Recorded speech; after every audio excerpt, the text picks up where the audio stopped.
and I'm going to start. And the topic today is very, very interesting for me, and I'm sure that it's also interesting for you as well, because it's about grief. And unfortunately, no one talks about grief, okay? And the grief, it that has no funeral, basically. Okay, so today we're going to talk about kind of grief that often misunderstood, minimized, or never even recognized as grief at all. When we hear the word grief, we usually think that this is about death or some sort of loss. But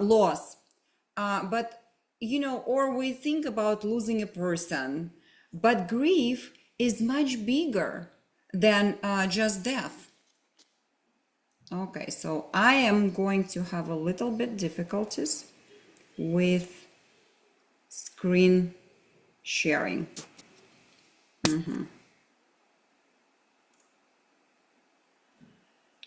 Okay, give me a second. You can say that I'm not a tech person, right? I mean, I am, but I'm not. Anyway, yeah, but the grief much bigger than death, and that just lost, like lost of any kind. We can grieve marriage that is ended, and we also can grieve a marriage that never become what we hoped it would be. So we also can grieve a child that we never had, or a pregnancy that we lost, or a family that we imagined that we're going to have, but we have never created, a career we thought we would have. I need to excuse myself for a second, please.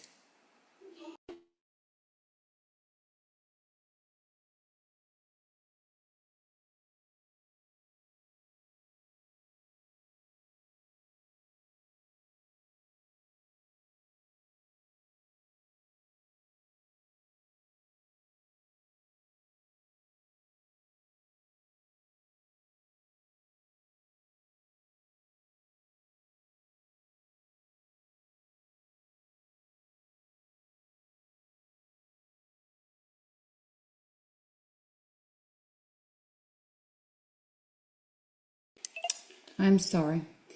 Um, this is interesting because the moment I started talking about grief, my children went bananas. And not that they hear, but it's just happened. And I had to ask them to stay quiet. But this is something about grief that it's a very, very important topic, and it bothers some for a lot of people. And today we're going to explore all of it. So I left you on a pregnancy that we lost, or a marriage that we never created, or a family that, like we never had, or a career we thought we would have, or a friendship that disappeared and we were thinking that it would never will, or a home that we had to leave, or even a body that changed, okay? A childhood that we've never received, or a version of ourselves we had to abandon in order to survive. And sometimes we grieve a future that never happened as well.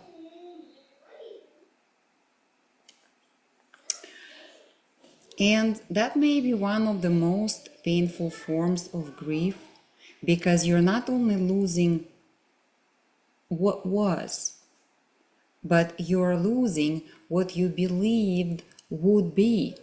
The the life you had already imagined. Okay, the relationship you thought would last. Or, and by the way, this is very, very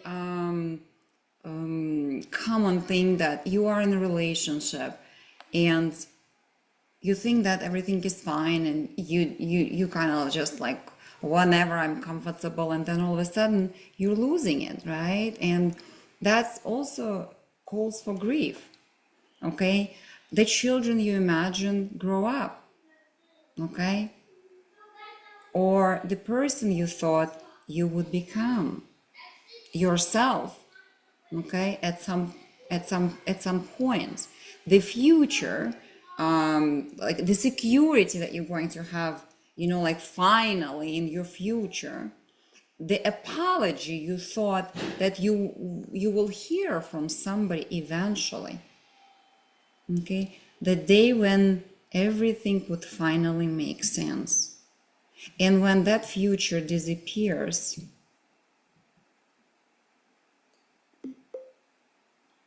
that there may be no funeral. Nobody sends you flowers. Nobody says, well, I'm sorry for your loss. Nobody, but something inside you knows that something was lost.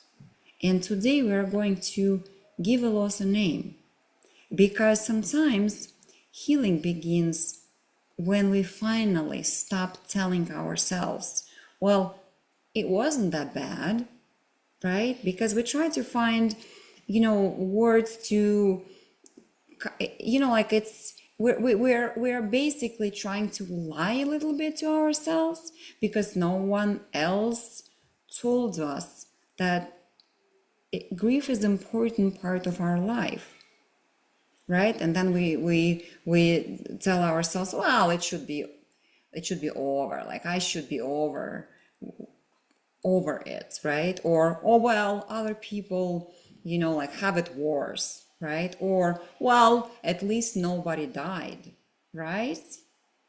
Have you said something like this to yourself? I'm sure you did. And instead, we can say right now, because we know all of it, we can say, well, this mattered to me, and I'm allowed to grieve it. Okay? So, what is unrecognized grief? Unrecognized grief is a grief that is not openly acknowledged, socially shared, or supported, or given permission to exist. There are losses that society understands, right? And there are losses that society doesn't know what to do with. If somebody dies, people understand that. They come, they call, they bring you food, like they ask how are you doing, they send flowers, whatever, right? But what happens when you lose a relationship with someone who is still alive? What happens when you lose your marriage emotionally before it legally ends? What happens when you realize that your mother will never become the mother you need? It happened to me, by the way. And I had to mourn, because at that time when I realized it, I knew I already started to understand that grief is a very important part. Okay, what happens when you discover that the career you sacrificed your life doesn't make you happy? What happens when you realize that the family you created doesn't feel like the family you dreamed about? Okay, who comes to your house then? Who brings you flowers? Who says, well, I'm sorry, you lost something important? Often nobody. Often we don't even share this with anybody. So you continue to function. You go to work, you take care of your children, you answer your emails, you cook dinner, you go on with your life, you smile, and somewhere underneath all of it, you're grieving. You're deeply, deeply sad, and you're grieving.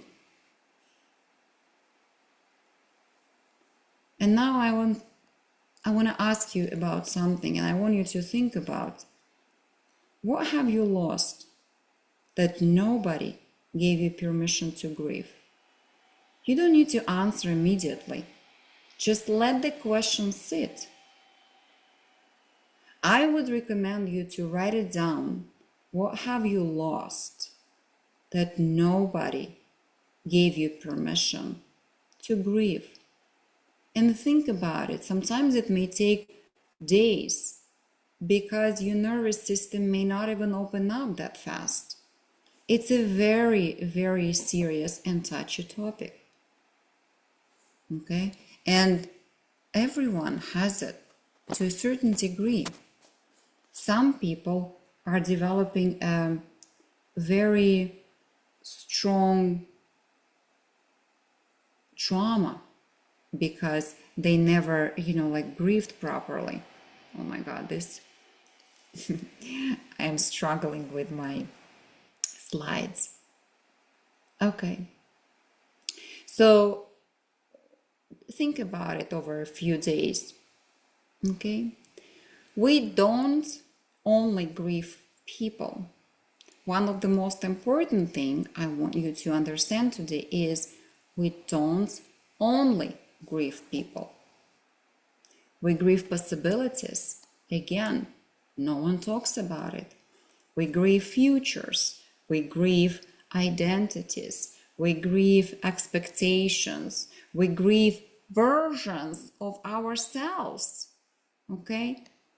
Imagine that for years you've carried an internal picture of your future, the future that finally will come. You see yourself married. You see children. You see a certain home. You see your career. You see how your relationship will feel when you're older. Right? You see yourself becoming confident. You see yourself finally being loved the way you always wanted. The future exists emotionally long before it exists physically. But again, no one talks about it. You've already invested in it. You've already attached meaning to it. You've already imagined yourself inside it. And then something happens. Something happens. Divorce. You found out that you cannot have children, infertility, betrayal, illness, career collapse, or a move, or a death, or a realization of something, or simply just time. And suddenly you realize, oh my goodness, that future is not coming. And there is a very particular grief in that. Okay? Because you cannot mourn something everyone else can see. You are mourning a possibility. And boy, this is painful. And this is very painful, and a lot of people, they don't realize it, and a lot of people have trauma exactly in there. Okay? The future, let's talk about the future that you thought you'd have. Okay? Let's slow down here a little bit. Because there is where a lot of people become stuck. They say, I don't understand why I can't move on. But perhaps you're not only trying to move on from a person. Perhaps you're trying to move on from entire imagined life. You aren't grieving your ex-husband. Maybe you're grieving the family you thought you will have with them. So it's not about this specific person in these circumstances. It's the possibility. It's a future. Okay? So you can live without this person, but the future that you thought is going to be with this person, that's what like the biggest problem is. I do remember that I had a I had something like this very very similar, and I had to give up. I had to give up this idea that one day things will change and I will finally have the future. And I had a very good person next to me, very good, very in so many regards, but the future that I foresaw wasn't there. And my internal loss was so big, even though I made a decision, even though with all my knowledge, like I knew what's happening, the loss was so deep for me because it wasn't about a person or this specific person. It was the picture that I can tell you that for many years I couldn't even, like shake it off. I was living with this, with this pain, and I couldn't, like, and when I made a decision that I need to try one more time, it was painful for me. It was painful for me because I overcame this grief. I healed myself at that time. I realized what happened. I did whatever I know how to do, and like I was successful, but the grief was so painful that I was afraid to step into this one more time. Okay? Or maybe you're grieving the breakup itself. Okay? Maybe you're grieving the future birthdays. Who knows? The holidays together, the grandchildren, the vacations. It's possible. The home, the aging together. The feeling of finally, the feeling of, like this finally having arrived. Okay? That's why sometimes people say, I know, I don't want him back. So why am I still grieving though? That's why. Because it's not about this person. You have created the whole life and you've been looking forward to it with aging together, with, like building everything else you've planned, you've invested your soul, your emotions, your nervous system is already there. That is why. So because, it may not, you may not even want the person back, but you are still grieving the future. Okay? There is another kind of grief that we rarely talk about, grieving the person you thought you would become. Maybe you thought, well, by 40, I will be confident. By the way, it's very common situation that I see with my clients. Or by 50, I will have, like freedom, like I have a lot of money and I'll have freedom. Or I will have a loving marriage, or I will have children. By the way, I remember that with children specifically, I have, like I always had a picture that, like at certain age I will have children, and then the age has arrived and, like no children. And I'm like, oh my God. And I remember that at some point, I started to get a little bit kind of tense about it. So that's something that a lot of people can worry about as well.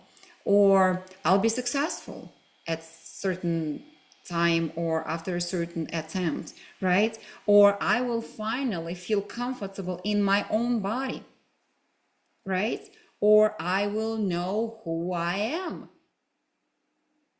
And then you arrived at this age and realize I am not where I thought I'd be. That can create a profound identity crisis. That is one of the things that I am working with, because a lot of people, they don't even realize it. It's just kind of, like it's like a computer program that once like was open on your computer, and it's running. It has been open, like say 10 years ago, and it has been running since then, but you have forgot about it because no one talks about it. Okay. And because you're not asking like what happened, you're asking, who am I now? And sometimes there is a shame around that. We compare our real life with our imagined life. And the imagined life looks always perfect because imagination has no bills. It runs wild. Okay? No betrayal, no illness, no aging, no unexpected losses, right? What else? No nervous system exhaustion, right? What else? You name it, right? So we compare our complicated reality to an imaginary future. And then we conclude, well, I failed. Okay? But perhaps you didn't fail. Perhaps you're just grieving. Okay? So another grief that we're having is a grief of self-abandonment. There is another, like loss, and it can be very difficult to recognize. The loss of yourself. And in our society, in our days, it's one of the permanent and big forms of grief. And again, we do talk about self-abandonment, but we don't talk about what is this, what it causes after. Okay, you may not even notice when it happens. A lot of people, like for instance, new moms, all of a sudden, boom, she's different. She hasn't even noticed where, like she lost herself. Or a lot of people, like it's not only about moms, it's a lot of people, like sometimes you do something and all of a sudden everything is great in your career and you're successful and, like you have money and you are just flourishing and you kind of, like flew away with your, like with your happiness. Okay. So you got into parties, you got into receptions, you got into a certain lifestyle, and all of a sudden at some point it all collapsed, but you're still there. You're still kind of like you lost yourself. You abandoned yourself. You abandoned your beliefs. You abandon your your values in order to be in the position that you were. That's also happens pretty often. Okay, so you adapt, you become responsible, you become too strong, like, or the strong one, you become the mother, you can do that, or you become the partner or the caregiver. Okay, or as I said, successful woman, the one everyone calls, the one who can handle everything. And little by little, you stop asking, what do I want? When people come to me, one of the things that I check if they have desires to have those wants. A lot of people, they cannot even tell me what their wishes are because they disappeared. They as people disappeared under a lot of things, and grief as well. The self-abandonment grief is one of the griefs that people divert their attention from. They don't look into it because it's painful. Okay? So when you forget about yourself, you keep asking, like, what does everyone need or everyone want, right? But you stop asking, how do I feel? What do I want? You ask, is everyone okay? But you are stop asking, who am I becoming? You ask, how do I keep everything together? And when eventually you look in the mirror and you think, oh my God, I don't recognize myself. Who is that person?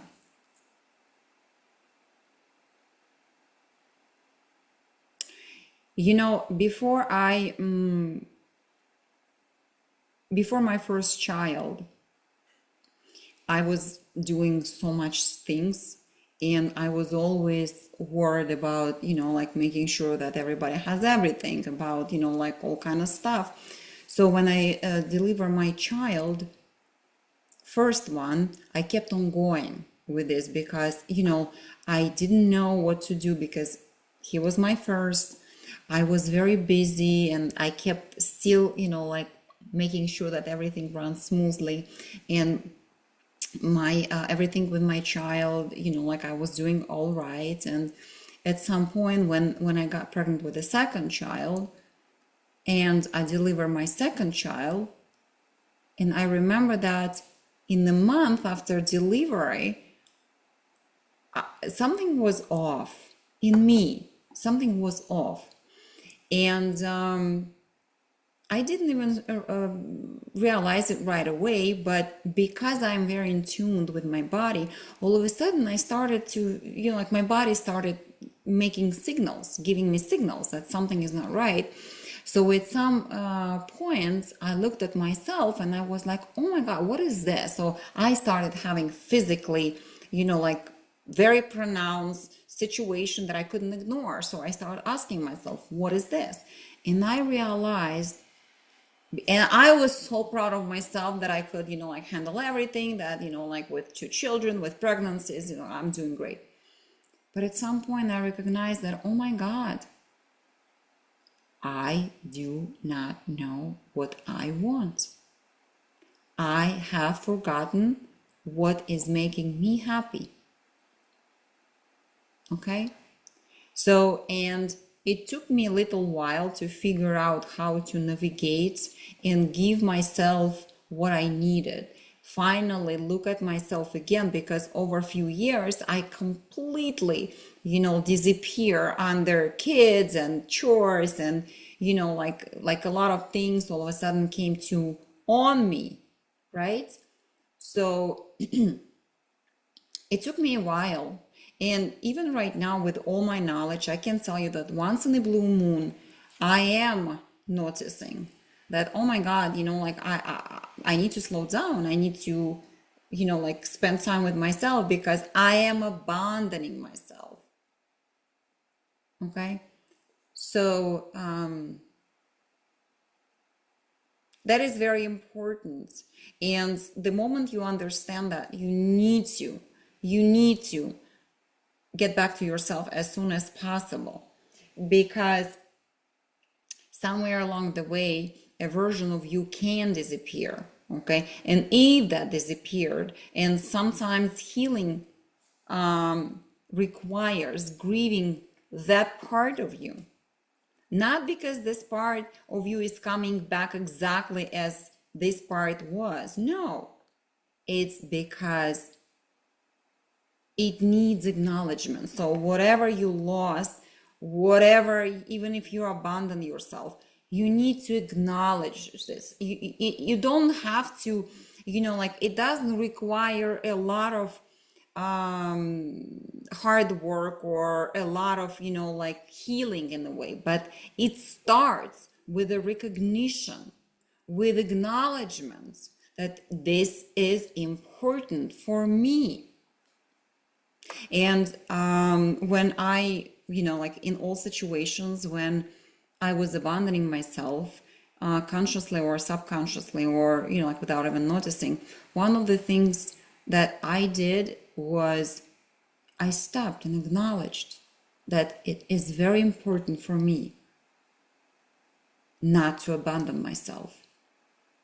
Because in my situation specifically, I can tell you that if I am abandoning myself in every level or in any level, okay, I feel unstable internally, and I feel like I'm not having a core. I don't know if it makes sense to you or not, but for me, when I am not self-abandoning myself, I am very strong. Like it's just I'm in my body. But the moment I start, abandoning, I'm kind of like flapping out. So I'm sure that you have something like this or close to it. Okay. So how do we see when the body carries the grief? Well, grief isn't only emotional. Let's see what's happening. The grief is not only emotional, it can become physical. Okay, and this is very important things. That's one of the things why in many cases on a first or a second session with my clients, I am exploring their body. I am always asking what hurts and where, because body is a great carrier. Okay, so you may feel heaviness, fatigue, numbness anywhere, tightness, restlessness, okay, difficulty sleeping, or a sense of emptiness, a difficulty feeling pleasure, difficulty connecting to someone, or just connecting in general, and difficulty wanting anything. Okay. And sometimes people interpret numbness as something is wrong with me. But numbness can be a protective response. The nervous system sometimes reduces sensation when something feels too painful to process. So rather than asking, what can't I feel? We can begin asking, what might my body be protecting me from feeling? Okay? And we don't force the answer. We don't. The other day, like a few weeks ago, I was doing something at the house with my children, and all of a sudden I realized that half of my body is not functioning correctly and I have pain. It took me 2 or 3 days to address the issue, to that part, to really figure out what is this? Why is this in my body? So things like this, you cannot speed up because your nervous system may not ready to open up the answer for you. It may be too painful. So you need to wait. You need to be tuned with yourself in order to be able to understand what the body tells you. Okay? Or you can have therapists, or like in my case it's hypnotherapist, therapist as well, who actually can navigate you with like you yourself with certain questions. Okay.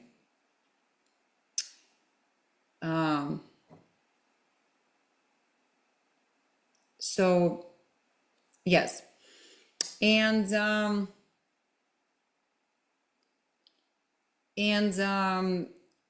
yeah, so you need to create a safe environment for yourself where you allow your subconsciousness to bring it to you. It might be, like all of a sudden something occurred to you, or it might be something that all of a sudden you hear and you will go, yeah, that's what it is.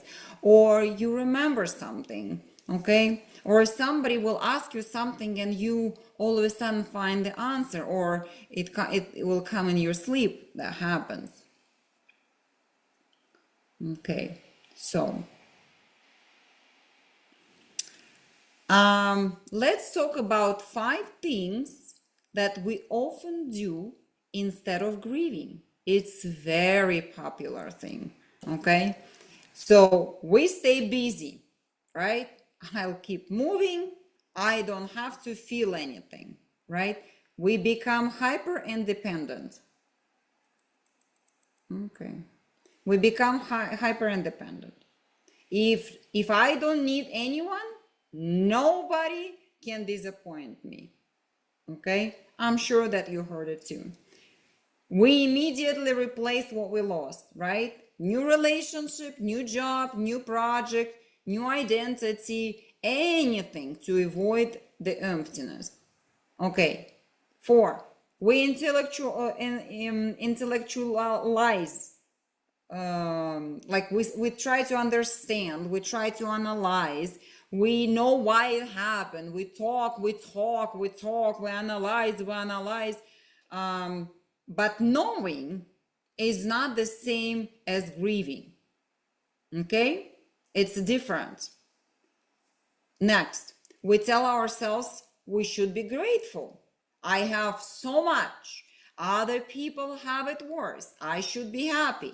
Gratitude and grief can coexist. Okay, and you can love your life and still mourn something that isn't in it. So that's very important to understand. And sometimes grief becomes complicated because we never had a chance to finish the emotional process. That's where a lot of people have, this traumas. Maybe you had to be strong immediately. Maybe you had children who needed you. Maybe everyone expected you to move on. Maybe the person who hurt you never apologized.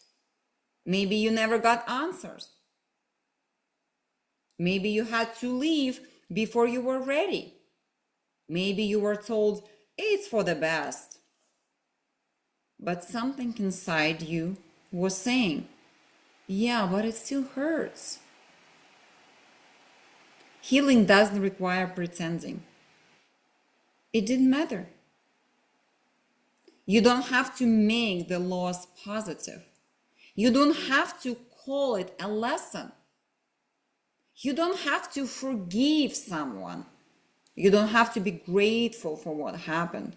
You can simply acknowledge, this hurt me, and this mattered to me. That starts there. Of course, when you had grief and like lots of years passed by, you need to have a little bit more work on that. But it starts with a simple understanding.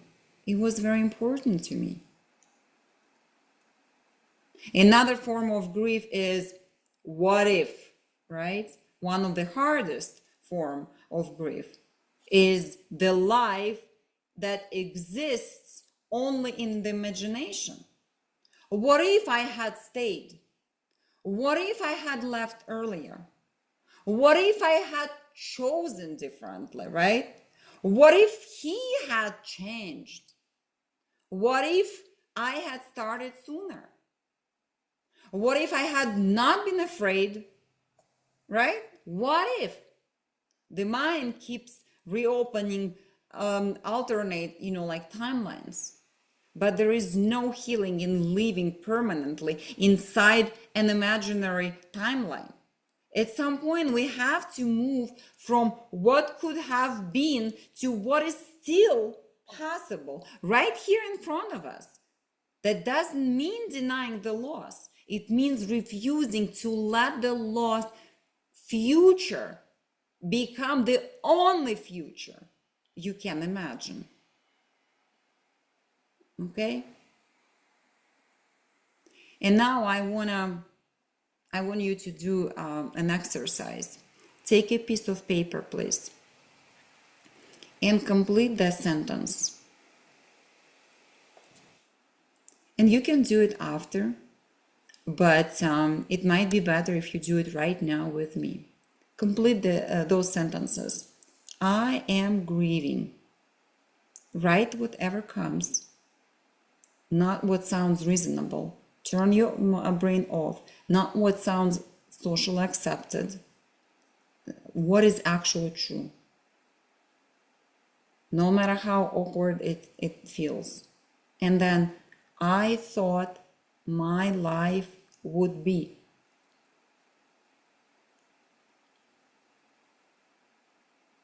Write it down. I thought my life would be. Would be. And then I thought I would become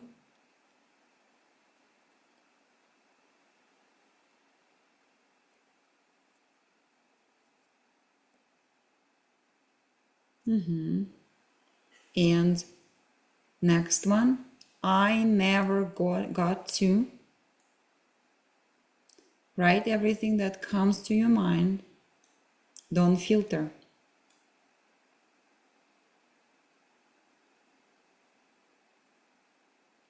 And then next, I wish someone had understood. Write down. I wish someone had understood.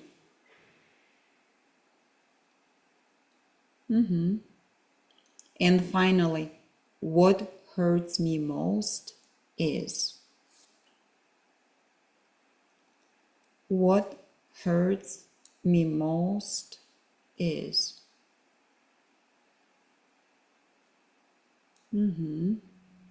Pause right now. Take a breath. You do not need to fix anything.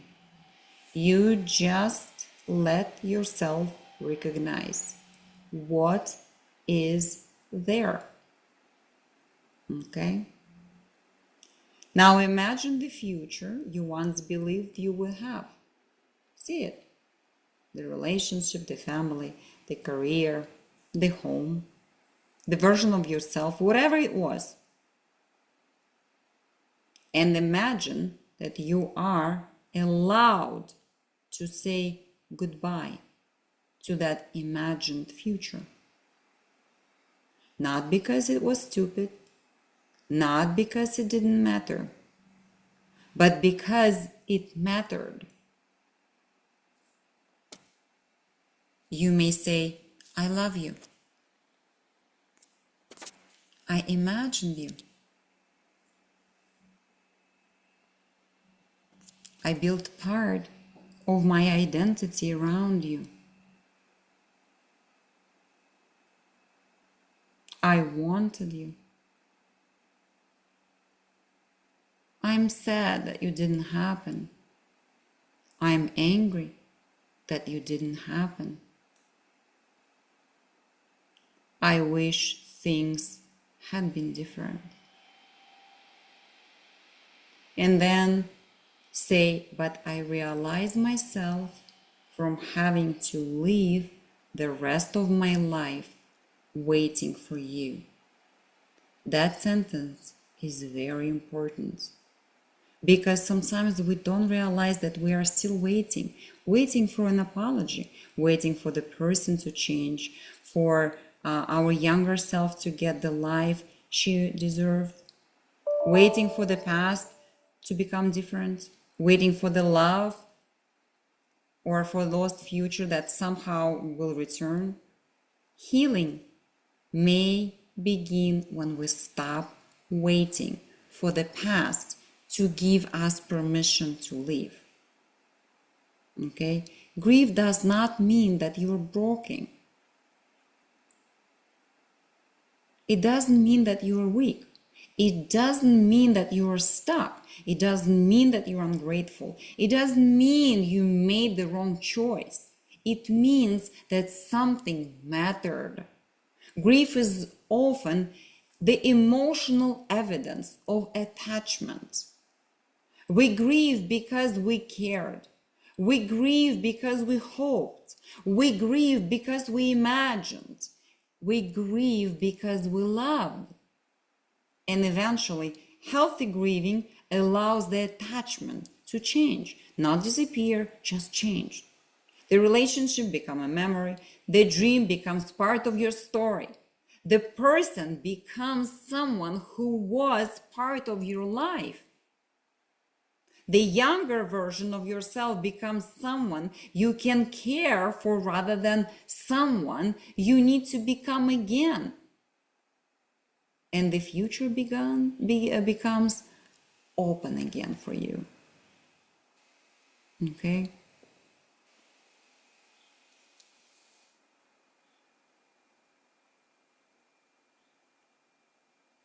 Okay? So this happened. It's a very important phrase. This happened. It changed me. And I still have choices. You may not get the future you imagined, but that doesn't mean you have no future.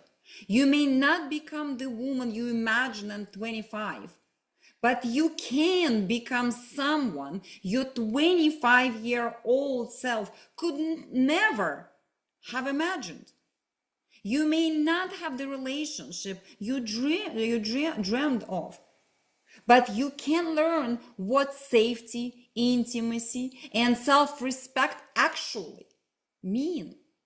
You may not recover the years, but you can stop abandoning the years that still remain. And perhaps this is the deepest part of healing. You stop trying to get your old life back. And you begin asking, what wants to be created now, at that very moment? Okay? After grief, there can be a little bit strange emptiness, because the old identity is kind of gone and the new one hasn't fully formed yet. This space can feel frightening, but it also can be the beginning of your own freedom, different freedom. You don't have to immediately know who you're becoming. You can begin with small questions. What feels good? What feels true? What don't I no longer want? What am I curious about? Where do I feel alive? Who am I?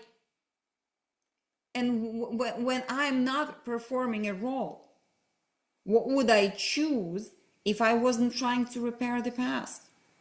Those questions begin rebuilding a relationship with yourself.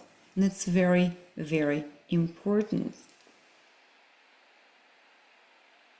And now, I want to close your eyes and sit comfortable. You may not close your eyes if it doesn't feel comfortable, but if it does, close your eyes. Take a slow breath and imagine yourself standing in front of everything you have lost. The people, the relationship, the opportunities. Just see it all in front of your eyes. The dreams, the years, the identities, the futures. You don't need to push any of it away. Just look at it. Look at all of those and just acknowledge. You were part of my life. You all mattered. And I am allowed to miss what I lost. Take another breath. And now imagine gathering back the parts of yourself that were left behind. Your curiosity, pick it up, gather it, your desire, your softness, your strength, gather it back. your strength, your playfulness, your voice, your boundaries, your dreams, your ability to choose. Not the old version of you, something new, something more conscious, something that has survived. And quietly say, I don't have to get my old life back to have a meaningful life. I can grieve what was lost and still welcome what is possible. My future doesn't have to resemble my past. There is still life here. Take a breath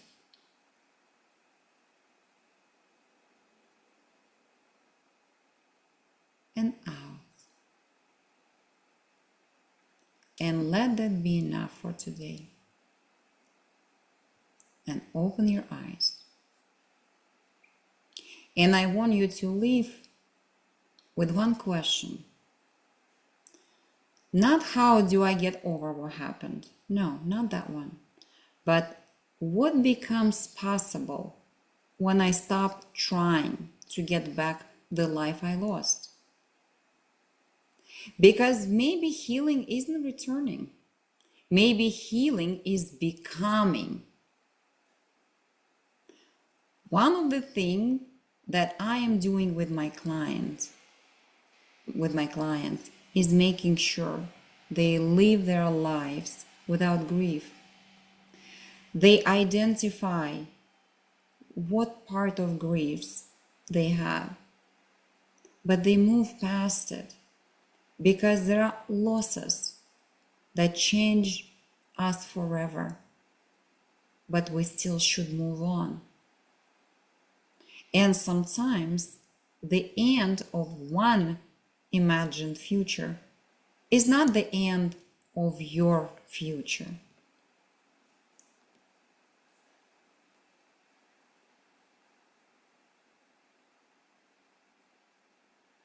Thank you, everyone, and I'll see you soon.